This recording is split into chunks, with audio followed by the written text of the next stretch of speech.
secrétaire général. Pour en revenir au rapport du secrétaire général, le texte indique que les populations dans les cantines d'Ouf souffrent de malnutrition chronique et puis lance un appel aux dons. Est-ce que vous avez un commentaire à faire à ce sujet? Ce paragraphe nous a interpellés, effectivement.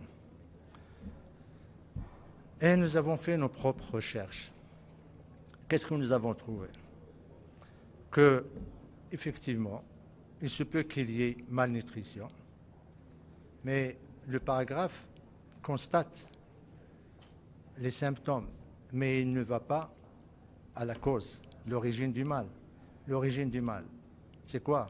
Il y a malnutrition parce que tout d'abord, il y a détournement de l'assistance humanitaire. Il y a malnutrition parce que tout d'abord, l'Algérie préfère armer le Polisario et demande à la communauté internationale de nourrir les populations, ce qui est moralement inadmissible.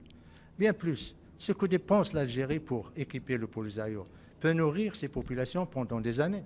Je vais vous montrer quelque chose. Et vous allez être surprise. Ça, c'est un tank d'origine russe, le T-72. Combien il coûte? Il coûte 1,2 million. L'équivalent de son prix, avec 1,2 million,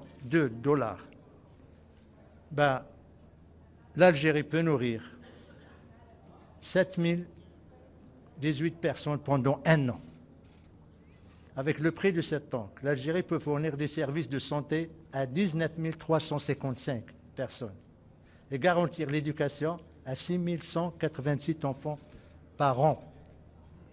L'Algérie préfère acheter les armes et demande aux contribuables de l'Occident de payer la nourriture et l'assistance humanitaire pour les camps. Je vous donne un autre exemple, madame. Ça, c'est un pick-up avec un bitube qui peut être anti-aérien. C'est le ZPU-2, monté sur pick-up.